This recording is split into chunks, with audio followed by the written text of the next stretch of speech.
এটা part of game. একদিন power play ভালো হবে, একদিন মিডল অর্ডার খারাপ হবে, এমনই। তো যেদিন পাওয়ার প্লে ভালো হবে না সেদিন অবশ্যই মিডল অর্ডারের রেসপন্সিবিলিটি বেড়ে যায়। আবার যেদিন পাওয়ার প্লে ভালো করে সেদিনও থাকে। আহ, এটা যেহেতু একটা টিম গেম, রেগুলার সবাই ভালো করে না, এটাই খুব স্বাভাবিক। তারপর আমরা ওয়েল কাভার করেছি আলহামদুলিল্লাহ। প্ল্যান কি ছিল যখন লিটন আর আপনি শুরু করছিলেন? না, আমি আমি লিটন ভাই আউট হওয়ার পরে আমি নামছি লিটন ভাই। আচ্ছা, আমার নর্মালি প্ল্যান, যেটা টিম টিম কি ডিমান্ড করতো ওই সিচুয়েশনে, রান দরকার ছিল, একটু রান একটু কম হয়ে গিয়েছিল। জাস্ট আমার প্ল্যান ছিল যে আমি অ্যাটাক করব, কারণ ওখানে যদি অ্যাটাক না করতে পারি তাহলে হয়তো বা টাফ হয়ে যেত টিমের জন্য। তো জাস্ট আমি ট্রাই করেছি যতটুকু অ্যাটাক করা যায়। ওই পাশে কোন কোন ফলাটা কেউ ফোন করছে? না, ওই সাইডে একটু বাতাস ছিল, আপনার বেশিরভাগ বাউন্ডারি ওই সাইডে 50-60 ছিল যে আপনারা বাতাস ছিল। না, এই সাইডেও তো হয়েছে। বাতাস এরকম আসলে কোনো কিছু ছিল না মাথায়। ট্রাই করেছি যে টিম কি ডিমান্ড করছে, সিচুয়েশন কি চাই, সেইভাবে এক্সিকিউট করার জন্য। একটা মোমেন্টে মনে হচ্ছিল যে গেমটা একটু বেশি টাফ হয়ে যাচ্ছিল, যে আপনার পরবর্তীতে পরের 10 ওভারটা আসলে আপনারা কিভাবে চেস করবেন সেটাকে আপনারা নিজেরাই সেট করেছেন, যে কারণ ইমন যখন এসেছিল ম্যাচটা তখন একটু বেশি কঠিন হয়ে যাচ্ছিল। আহ, যেটা আগেও বললাম, কঠিন টি-20 খেলাটা এমনই, 1-2 ওভার ভালো হবে তখন দেখা যায় যে টিম খেলাটা অপোনেন্ট হাতে চলে যায়। 2 ওভারের গেম, 2 ওভার যদি আমরা ভালো ব্যাটিং করি, ভালো বোলিং করি, 2-3টা উইকেট নিই, সবসময় টি-20 খেলা একবার এদিক এদিক যায়। তো আমি ওইটাই ট্রাই করেছি যে ওই সময়টা যতটুকু অ্যাটাকিং ক্রিকেট খেলা যায়, এবং ওই সময় মনে হয় অ্যাটাকিং মানে অপশনটাই সব থেকে বেস্ট অপশন ছিল টিম জেতানোর জন্য। কিন্তু স্ক্রিনে দেখা যায় শেষে দর্শকের একটা ছয় রান দরকার ছিল, যেটা আপনার কিন্তু একটা ছয় রান দরকার ছিল, 8 ওভারেই করেছে। মানে 8 ওভারে একটা ছয়, মানে বার্ষিক প্রেক্ষাপটে এটা অনেক কম হয়ে গেল, যে আমরা 3 উইকেট হারিয়েছি, ওইটা হয়েছে মানে পুরো মনে হয়েছে আপনার মানে প্যানিক হন, কিন্তু আগে আগে দেখা গেছে এটা আসলে মানে কোন প্র্যাকটিসে বা কোন সিচুয়েশনে। আহ, আমার কাছে যেটা মনে হয়েছে, এই জায়গায় যে প্লেয়ারগুলো আছে তারা সবাই অনেক এক্সপিরিয়েন্স। আপনি যদি দেখেন প্রত্যেকটা প্লেয়ার অ্যারাউন্ড 30+ ম্যাচ খেলা। তো এরকম ম্যাচ যদি আমরা না জেতাইতে পারি তাহলে তো এটা আমাদের জন্য একটা মানে ভালো সাইন না। তো এগুলা অ্যাজ এ ব্যাটসম্যান হিসেবে এইসব রেসপন্সিবিলিটি নিতে হবে। রেগুলার টপ অর্ডার থেকে ভালো হবে না, এবং এমনও ম্যাচ হতে পারে মিডল অর্ডারও ভালো হবে না, বাট লোয়ার অর্ডার থেকে ম্যাচটা জেতাইতে হবে। তো আমরা জাস্ট ট্রাই করছি যে এই জিনিসগুলো যতটুকু কুইক ডেভেলপ করা যায় নিজেদের ভিতরে। এটা রাষ্ট্রীয় বাংলাদেশ টিভিতে ডিফারেন্ট জায়গায় নিয়ে গেছে, সব কিছু স্ট্রাইক থেকে ব্যাটিং করেছে, ছক্কা হয়েছে, হাইয়েস্ট নাম্বার অফ ছক্কা। তো এইখান থেকে এই বছর আপনার নতুন একটা জার্নি শুরু করলেন, সেইখানে কি আপনারা আরো একটু উপরে যাওয়ার একটা আভাস কি ম্যাচটা কিনা, মানে যে জায়গা থেকে আপনারা ম্যাচটা জিতলেন, নর্মালি এরকম ম্যাচ জিততে দেখা যায় না। মানে ছক্কা দিয়ে ছক্কা দিয়ে আগে যাওয়ার কথা বললেন না? না, শুধু ছক্কা না, ওভার আচ্ছা, আচ্ছা। ব্যাটিংয়ে বা ওভার টি-20 ক্রিকেটে আপনারা আরেকটু ভালো বুঝতে পারছেন কিনা, বা আরেকটু ভালো হ্যাঁ, জায়গায় নিয়ে হ্যাঁ, যাওয়ার চেষ্টা দেখেন ভালোর তো শেষ নেই। সবাই সবার জায়গা থেকে ভালো, যতটুকু ভালো করা যায় সবাই ট্রাই করে সব সময়। তো আমরাও ট্রাই করছি, টিমটা অনেক দিন হলো সবাই একসঙ্গে খেলছি। বোঝাপড়া অনেক ভালো আছে প্রত্যেকটা প্লেয়ারের সঙ্গে, এবং দেখেন, আমার কাছে আজকে যেটা পজিটিভ মনে হয়েছে যে আমরা প্রেশারটা নিইনি, বা আমাদের কাছে প্রেশারটা বাইরে থেকেও বুঝতে পারিনি যে আমরা প্রেশারে আছি। তো এরকম ম্যাচ আমরা যত জেতাইতে পারবো তত টিমের জন্য ভালো, এবং অ্যাজ এ প্লেয়ার হিসেবে তাদের জন্য অনেক কনফিডেন্স বিল্ড হবে। জানালো পজিশনে আজকে যে খেলাটা দিলেন, এর আগেও আপনি আপনি পজিশনটাতে খুব ভালো করেছেন। ওয়ানডেতে 68 ওয়ানডেতে পরিকল্পনা ওয়াইজ হচ্ছে আপনাকে পেছনে 6 নম্বরে খেলতে হয়েছে। 4 নম্বর পজিশনটা যদি ওয়ানডেতে খেলেন ওইটাকে আরেকটু বেশি এনজয় করতেন। হ্যাঁ, 4 নম্বরে আমি খেলেছি 25 সালে। যদি খেয়াল করে দেখেন আমি কেমন করেছি, এটা আমি বলতে চাচ্ছি না, এটা হয়তো বা দেখলেই বুঝবেন। বাট খেলার তো ইচ্ছা থাকেই, আসলে সবসময় ইচ্ছা তো পূরণ হয় না, কারণ টিমটা তো আমার নিজের না, টিম গেম। বাট অবশ্যই আমি অবশ্যই লাইক করি, কারণ আমি আমি 19 থেকে শুরু করে আমার কেরিয়ার যখন থেকে এজ লেভেল থেকে 16-18 থেকে যখনই খেলি তখন আমি এই পজিশনটাতেই খেলেছি।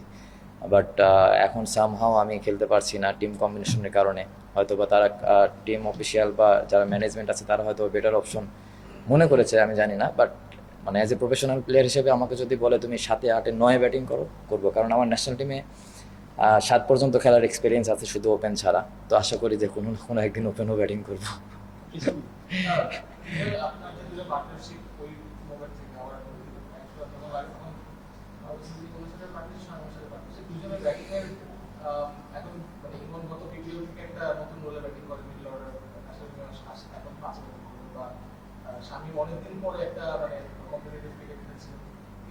কনফিডেন্সটা দেখে আপনার কতটুকু মানে আপনার কত মজা লেগেছে দেখেন, আমি একটা জিনিস জাস্ট ক্লিয়ার করতে চাই যে নাম্বার 5 নাম্বার 6 এমন একটা পজিশনে, এই পজিশনে আপনার 50 হঠাৎ একদিন 2 দিন হবে। যেদিন ওই পজিশন থেকে নাম্বার 6 থেকে কেউ 50 মারবে, তার মানে বুঝতে হবে আমাদের টিমটা অনেকটুকু ব্যাকফুটে, কারণ অলরেডি 3-4টা উইকেট আমাদের যাবে। তো ওই জায়গাটা ইম্প্যাক্টফুল ইনিংসটা যেমন শামীম আজকে যেটা করেছে, আমার কাছে মনে হয় যে ওই ইনিংসটা একটা 50 থেকে অনেক বড় ইনিংস শামীম এবং ইমন যেটা করেছে। তো এই জিনিসটা আমাদের নিজেদেরও বুঝতে হবে যে ইম্প্যাক্টফুল ইনিংসটা আসলে কতটুকু। অনেক সময় আমরা নিজেরাও চিন্তা করি যে 50 বা 100, তো আমার কাছে মনে হয় যে টি-20 ফরম্যাটে 10 রানও ইম্প্যাক্টফুল ইনিংস হতে পারে, যেটা আজকে শামীম আর ইমন দুজন মিলে করেছে। ম্যাচটা জেতানোর জন্য আরও ইজি হয়ে গেছে। আপনি অন এভারেজ অনেকগুলো পার্টনারশিপ ইনভলভ থাকে যেটা আমরা 50 60 70 আজকে যেরকম ইউরোর সাথে পার্টনারশিপ ছিল 4 ওভারের মধ্যে 57 রান মানে পার্টনারশিপের কতটা ভ্যালু আপনি জানেন? দেখেন, মিডল অর্ডারের খেলাটা এমন একটা পজিশনে, এই জায়গায় আপনাকে মারতেও হবে এবং খেলাটা বানানো লাগবে। তো আমার কাছে যেটা মনে হয়েছে যে ইমন যে সময়টা অ্যাটাক করেছে, ওই আমার জন্য আরও ইজি করে দিয়েছে জিনিসটা। আমি জাস্ট আমার কাছে মনে হয়েছে যে খেলাটা অনেক হাতে এসেছে, তখন আমার কাছে মনে হয়েছে যে এখন এতটা রিস্ক না নিলেও হবে, যেহেতু খেলাটা আমাদের হাতে চলে এসেছে। তো অবশ্যই ইমন পাটোয়ারি দুজনকে ক্রেডিট দিতে হয়, ওরা অনেক ভালো ফিনিশ করেছে। স্পেসিফিকলি যে শামীমের কথা জিজ্ঞেস করি, শেষে ওর যে ইম্প্যাক্টটা দেখলে একটা ছক্কা পিছন দিয়ে মারা, কেমন লেগেছে আমি আমি তো অনেক এনজয় করি ওর ব্যাটিং, সত্য কথা বলতে, কারণ এমন শর্টস ওই খেলে যেটা আমাদের কম ব্যাটসম্যানই আছে যে ওই রকম শর্টস খেলতে পারে। তো নাম্বার 6 এরকম পজিশনে এরকম প্লেয়ারই দরকার, যে আপনার সব দিকেই যে কোনো সময় মেরে দিতে পারবে। বলাররাও অনেক চাপে থাকে এরকম শর্টস খেলে, যেমন যে 6টায় মেরেছে, আপনি যদি খেয়াল করে দেখেন এরকম 6 আমরা খুব কমই মারতে পারি। তো অবশ্যই দোয়া করি যেন কনসিস্টেন্ট আরও ভালো কিছু হয় ইনশাল্লাহ। যখন একটু লিটন দাস আউট হয়ে গেল তখন হচ্ছে পারভেজ নেমেই হচ্ছে একটু অ্যাটাকিং ক্রিকেট খেলা শুরু করলেন। ওটা কি একটা টার্নিং পয়েন্ট ছিল কিনা যে হচ্ছে পিছিয়ে না করার থেকে অ্যাটাকিং করে খেলাটাতে হয়তো আমাদের পরে কাছে আসতে পারে? না, কথায় আছে না যে attack is the best defence. তো ইন্টারন্যাশনাল ক্রিকেটে আপনি যদি বেশি মানে বুক ডাউন থাকেন, আসলে হয় না। তো ইমন যেটা করেছে, ওই খুব রাইট চুজটা করেছে এবং খুব ক্লিয়ার মাইন্ড ছিল, এবং আমিও দু একটা ইনফরমেশন ওকে দিয়েছি যে এদিক দিয়ে ট্রাই করলে ভালো হয়। তো সব কিছু শেষে ওর এক্সিকিউশনটা অনেক ভালো ছিল।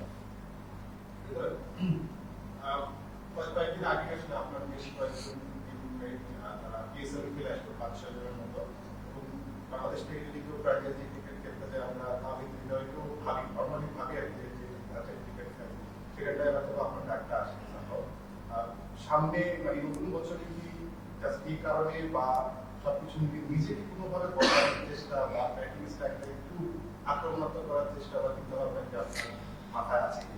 না দেখেন, এটা তো আমি যদি এই চিন্তা করি তাহলে ওভারকাম নিয়ে বেশি চিন্তা করা হয়ে যায়। যে জিনিসটা আমার হাতে নেই সেই জিনিসটা তো আমি পাবো না কখনোই। আমি আমার হাতে যেটা আছে, প্রসেসে যেটা আছে, আমি ট্রাই করছি ওই জিনিসটাই করার জন্য। সব শেষে আমার কাছে যেটা মনে হয় সব কিছু রিজেকের ওপরে। আমার হাতে যেটা আছে প্র্যাকটিস, কষ্ট করতে পারবো, এইটুকুই আমি করার চেষ্টা করি। বাট হয়নি, ইনশাল্লাহ ভালো করলে হবে। টিম যখন রেজাল্ট করবে দেখা যাবে, যখন আমরা এশিয়া কাপ বা ওয়ার্ল্ড কাপে ভালো আইসিসির ইভেন্টে যখন ভালো করবো, তখন দেখবেন এখন 5টা খেলে ইনশাল্লাহ সামনে আরও 7টা 8টা 9টা প্লেয়ার খেলবে ইনশাল্লাহ।